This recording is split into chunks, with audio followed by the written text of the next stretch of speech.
So, Peter, Dr.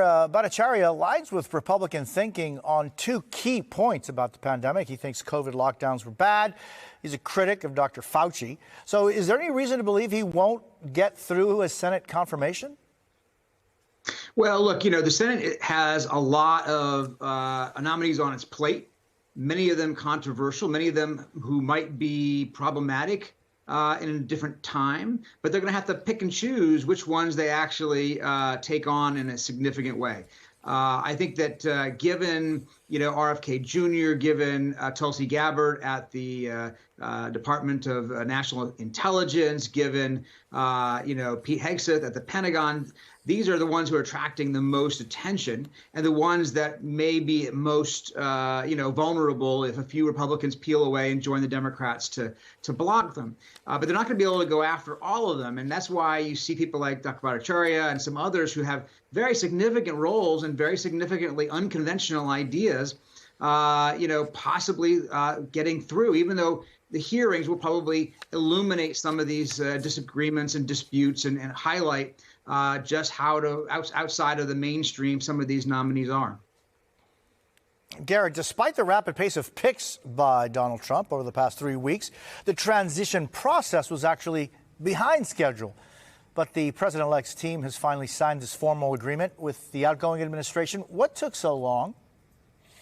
Well, the president-elect's team wanted to do things in a different way, Jose. Specifically, they wanted to use private money and private resources to fund their transition rather than accepting money from the federal government for things like office space and technology that would have come with more strings attached. Now, this agreement that was signed last night allows the Trump team to raise money from the outside, although only from domestic donors, not from foreign donors. They say they will disclose who those donors are, but they say they want to use their own office space, their own technology, and a lot of their own systems that are already in place rather than relying on a more traditional transition funded by the government that would use GSA, General Services Administration, resources. The Trump team says this will save taxpayer money. I think critics say it will also shield them from some oversight as to how they are conducting the transition as they move in. Also part of this, Jose, is an ethics pledge that was posted online last night that says that members of the transition won't accept gifts from outside folks. They won't be lobbying from the outside, kind of locks in place some of the standard protections you would expect to see to prevent conflicts of interest going forward. Yeah, I mean, Peter, it's clear the Trump team doesn't trust the FBI. There's still no agreement with the DOJ to allow the FBI to carry out background checks on Trump cabinet picks. What's the impact of that? Well, the impact is at this point, there are limits on what kind of information the outgoing government can give the incoming government, right? Classified information is only supposed to be provided to people who have passed security clearances. And there's going to be limits on what is available to these Trump people until they get into office. Now, once President-elect Trump gets into office, he can change the rules as he chooses to. He has a great deal of latitude about providing security clearances even without FBI background checks if he wants to, at which point people can receive classified information. But for the next, for the next 55 days or whatever it is, that's going to be limited. Now, does that mean the FBI won't be conducting background checks on some of these people? It may be that the Senate requires them to, if they want to have confirmations. If the senators who are guarding their own prerogatives say, we're not going to hold hearings or we're not going to have votes on confirmation for some of these Senate confirmable positions without FBI background checks, that's going to be an interesting, set of conflicts with the incoming Trump team, because they obviously have made clear they don't want that. Yeah, and Garrett, Trump's day one plan to hit Mexico, Canada, and also China with tariffs has led Mexico, the president of Mexico yesterday, Claudia Sheinbaum, in her daily news conference to suggest retaliatory tariffs are on the table. Is that something Trump team anticipates?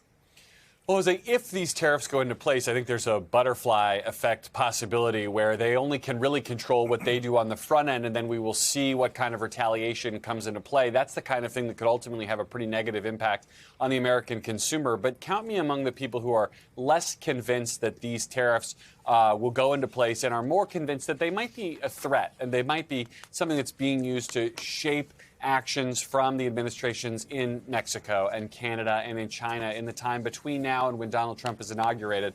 In the Truth Social post where he threatened these tariffs, he talks about things like controlling the flow of fentanyl across the border and in changing immigration policies in Mexico. I think it's entirely possible that what we're seeing here is Donald Trump attempting to kind of almost like a brushback pitch in baseball, get the attention of these world leaders, in two cases allies, in one case a rival, and see if they can get them to change policy before he even walks in the door, to give him the opportunity to claim credit for a victory on day one, rather than starting a potential trade war on day one. I think both things are still possible. I think we should at least consider the possibility that this is meant to be a threat, not necessarily meant to be the start of his economic policy on day one. Garrett, thank you for throwing in some baseball terms. I really appreciate it on this Wednesday. But Peter, can Trump unilaterally implement these tariffs, especially when, for example, these tariffs would actually violate the trade agreement that he negotiated in his first term with Mexico and with Canada?